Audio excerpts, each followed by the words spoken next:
Éveillons-nous, le podcast signé Wesco, créateur, fabricant et distributeur de produits dédiés aux enfants depuis 1975. Ici, retrouvez tous nos conseils et nos outils pour que les enfants éveillent le monde. Nous allons parler Montessori dans ce 12e épisode de la série Main dans la main avec bébé. Enfin, vous l'attendiez, ce petit bout de machin qui vient révolutionner vos vies. Bébé est lové dans vos bras et vous vous demandez, serait-il livré avec un mode d'emploi ? Vous connaissez la réponse. Alors, chez Wesco, on a décidé de rassembler nos meilleurs neurones dans cette série et de vous accompagner dans cet incroyable voyage. Le temps passe si vite avec bébé, n'est-ce pas ? Alors que vous portiez encore un nourrisson dans vos bras hier, votre tout petit a déjà pris conscience de sa propre individualité et cherche à gagner en indépendance. Lentement, il chemine vers l'autonomie et vous pouvez l'accompagner dans cette grande aventure à son rythme et à votre rythme. Selon les principes de Maria Montessori, l'enfant doit être libre de ses mouvements et évoluer à son gré dans un environnement épuré, de qualité et propre. Dans cet épisode, nous allons nous concentrer sur la chambre Montessori. Comment elle doit être, à quoi elle ressemble. Une chambre Montessori, c'est des couleurs douces, des meubles à la hauteur des bébés et un environnement suffisamment sécurisé pour lui permettre de se mouvoir et de s'éveiller en toute tranquillité.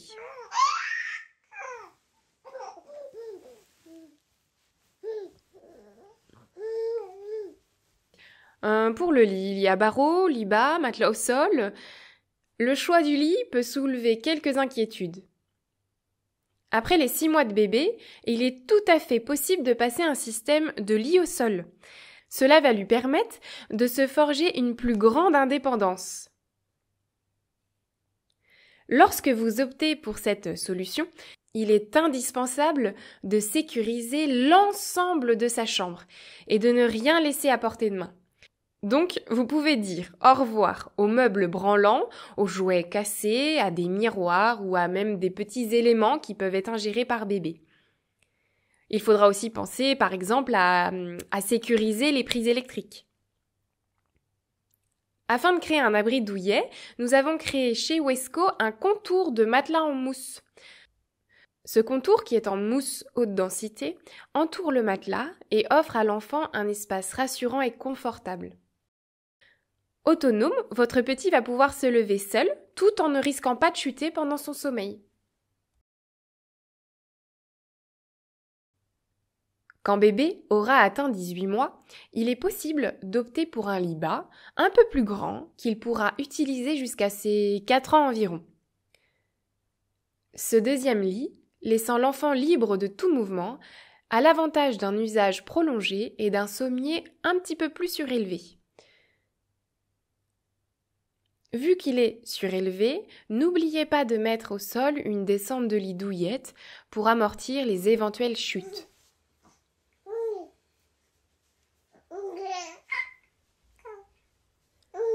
À partir de 2 ans, il existe plein de types de lits, même en hauteur, pour aménager sa chambre.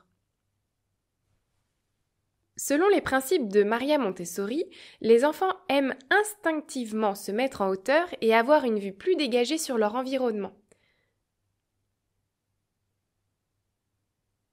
Si vous installez des meubles avec des bacs, vous pourrez placer différents jeux ou activités dans ceux-là. Alors, il n'y a pas forcément besoin de grands investissements pour accessoiriser ces espaces de créativité et de découverte. Par exemple, avec des ustensiles de cuisine dans un bac, du papier coloré dans un autre, des crayons de couleur ou des cires, etc. Vous pouvez également prévoir de ranger le fruit de ces expérimentations dans un autre bac. Les petits morceaux de papier déchirés par ses soins, par exemple, seront un excellent matériel pour créer de nouveaux projets. En effet, l'apprentissage par l'expérience est une base de la pédagogie Montessori.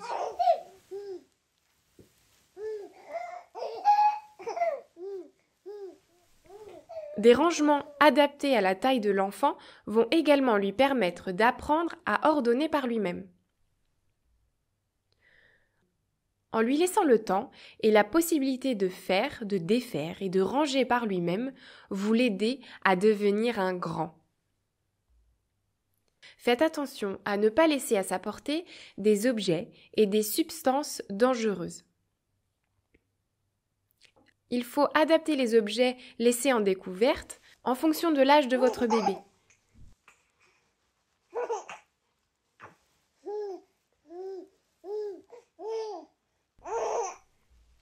À quoi ressemble une chambre Montessori version un peu plus grand?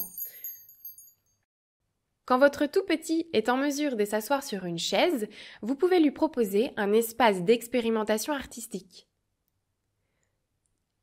Il est encore trop tôt pour lui installer un bureau, mais vous pouvez dès à présent lui organiser son propre espace de travail avec un mobilier adapté à sa taille. Une petite table et un tabouret, une bibliothèque ou un meuble pour ranger ses travaux et son matériel.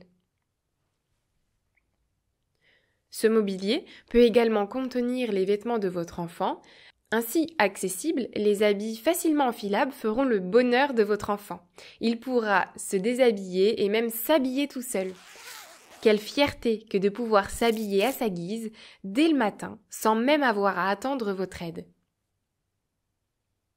Bien sûr, cet apprentissage ne se fera pas en un jour. Vous pouvez commencer par lui montrer le soir la tenue que vous souhaitez lui faire porter le lendemain et rangez-la soigneusement dans un bac directement accessible pour lui. Pour lui faciliter la tâche, vous pouvez installer un petit banc ou un tabouret à sa taille qui lui permettra de s'habiller plus facilement.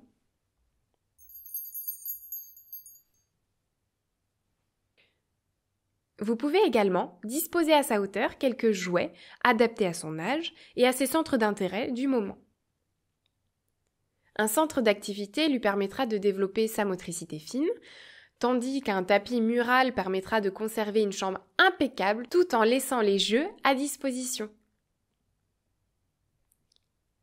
Pour la concentration de l'enfant et limiter la surstimulation, il est indispensable que la chambre conserve son aspect épuré et que les jeux à disposition soient réduits au minimum.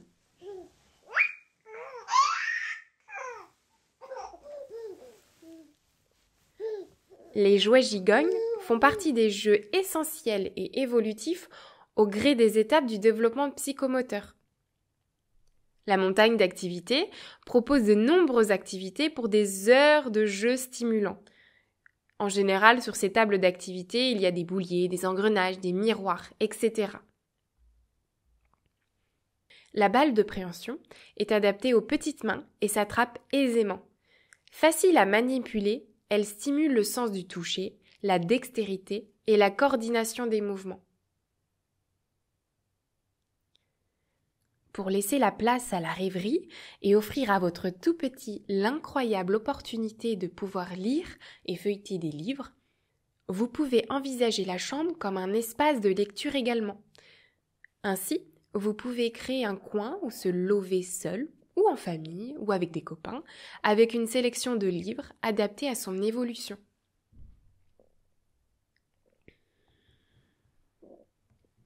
L'agencement de la chambre de bébé, selon les principes de Maria Montessori, va permettre à votre tout petit de gagner en autonomie, en confiance et en créativité. Il s'éveillera ainsi à son rythme et en toute sécurité.